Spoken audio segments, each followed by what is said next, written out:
आज आप सभी लोग माननीय मुख्यमंत्री को सुनने आए हैं। मैं बहुत कुछ नहीं, सिर्फ दो शब्दों में अपनी बात, दो वाक्यों में अपनी बात को समाप्त करूंगा कि 2019 में आपने जो झारखंडी जन सरोकार, झारखंडी मानसिकता, झारखंड के वासियों के हितों अधिकारों की रक्षा करने वाली सरकार का गठन कराया। निरंतर विपरीत परिस्थितियों में, कोरोना काल में 2 साल पूरा देश जैसे जूझा, वैसे हमारा झारखंड राज्य भी बिना किसी व्यवस्था के, यहां कोई भी आधारभूत संरचना नहीं थी।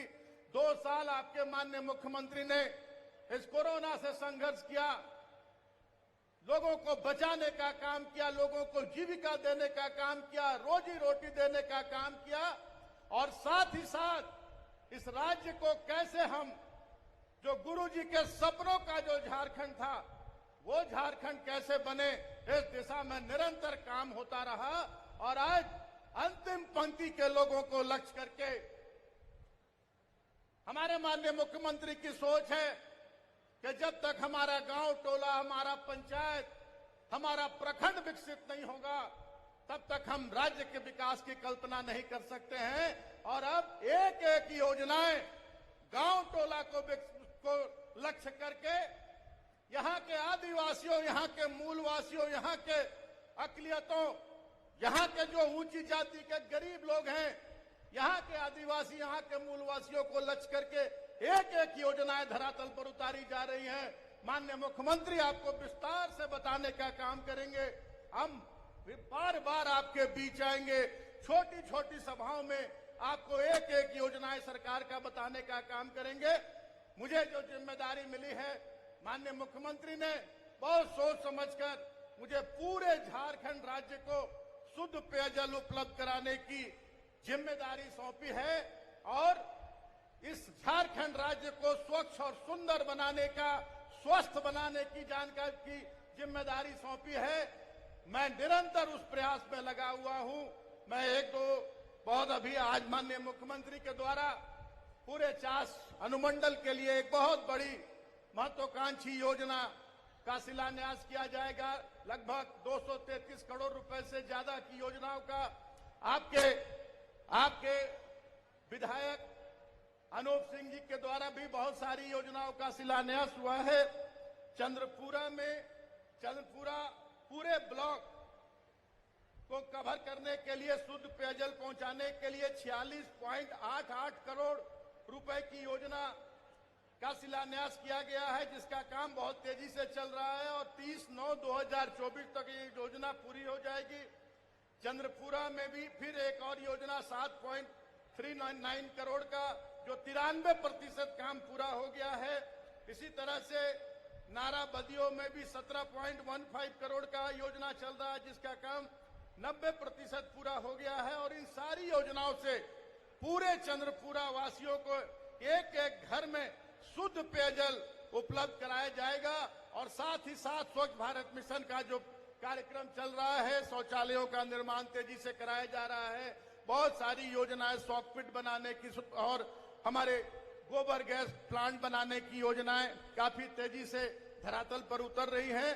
और मैं एक ही बात कहकर कि ये सरकार जो आपने बनाई है 2019 में, ये सरकार 2001 में 2 में बननी चाहिए थी जब झारखंड बना। लेकिन जो लोग सत्ता लूटना जानते हैं, हथियाना जानते हैं, हम लोग आंदोलनकारी थे। स्वर्गीय जगन्नाथ दास जैसे आंदोलनकारियों की बदौलत, देशोंगुरु शिबू सोरेन ने, जिन्होंने अपने जान की परवाह नहीं की और आपको आपका हक अधिकार दिलाने के लिए हमेशा जेल के सलाखों के पीछे रहे, उन पर गोलियां चली, लाठियां चली, लेकिन आपको आपका राज दिलाकर उन्होंने दम लिया। देशोंगुरु शिबू सोरेन ने आपको झारखंडी कहलाने का हक दिया। और अब माननीय मुख्यमंत्री ने यह संकल्प लिया है कि जिस उद्देश्य से झारखंड राज्य अलग लिया गया था, उस उद्देश्य को पूरा करना है। एक एक झारखंडियों को, एक एक हमारे यहाँ के आदिवासियों, मूलवासियों को उनका हक अधिकार मिलेगा। चाहे कोई भी कितना भी गलतफहमी पैदा कर दे, कोई भी किस तरह की हालात पैदा कर दे। कुछ लोगों का है जो लोग 17 साल 18 साल इस राज्य में राज किए, इस राज्य को सिर्फ किया, दोहन करने का काम किया, महाराष्ट्र गुजरात से लाकर लोगों को लुटवाने का काम किया इस राज्य में। और आज जब इस राज्य के लोगों के लिए योजनाएं लागू हो रही हैं, जब 1932 का खतियान हम लोगों ने विधानसभा में पारित करवा के और गवर्नर के पास भेजने का काम किया, आज महामहिम गवर्नर साहब के यहाँ वो प्रस्ताव आज लंबित पड़ा हुआ है। हम लोगों ने नियोजन नीति लागू कराई जिसमें 100% यहाँ के झारखंडी मूलवासी यहाँ के नियोजित होते।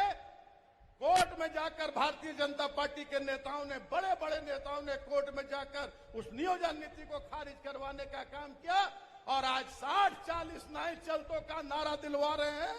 मैं दावे के साथ कहता हूं कि जिस तरह से काम हमारी सरकार कर रही है, माननीय मुख्यमंत्री के नेतृत्व में पूरी टीम, प्रशासनिक पदाधिकारीगण, आने वाले दिनों में वैसे लोग जो जनता को बरगलाने का काम करते हैं, भड़काने का काम करते हैं, वैसे लोगों को जनता दौड़ाने का काम करेगी, झारखंड से भगाने का काम करेगी। और जो लोग 60-40 की बात करते हैं उनको उनका असली चेहरा दिखाने की काम करेगी। मैं अभी 26,000-28,000 नियुक्तियां यहां आई हुई हैं। मैं दावे के साथ कहता हूं कि जो भी वैकेंसियां निकलेगी उसमें 95% झारखंड के आदिवासी और मूलवासी उसमें नियोजित होंगे। कोई भी बाहरी नहीं आएगा। अब वो समय चला गया। इसलिए आज बहुत कुछ नहीं कहना चाहूंगा। मैं इतना ही कहना चाहूंगा कि स्वर्गीय जगन्नाथ दास ने जो आहुति दी है, उस आहुति को हमें हमेशा अपने दिल में बसा कर रखना है। उस क्षेत्र की जनता के लिए अपने जान की परवाह स्वर्गीय जगन्नाथ दास ने नहीं की। अपनी जान बाजी पर लगाकर अपने जिम्मेदारियों को उन्होंने निभाते हुए अपने प्राणों की आहुति दे दी। उन्हें सच्ची श्रद्धांजलि वही होगी कि आने वाले दिनों में जब भी चुनाव हो, एक एक वोट झारखंड मुक्ति मोर्चा के चुनाव निशान पर लगाकर किसी भी दूसरे विपक्षी पार्टी को एक भी वोट नहीं जाए। यही सच्ची श्रद्धांजलि स्वर्गीय जगन्नाथ दास को होगी। यही कह के अपनी बातों को मैं यही विराम देता हूं। आप सभी लोगों को जोहार, प्रणाम, आदाब। स्वर्गीय जगन्नाथ दास अमर रहे।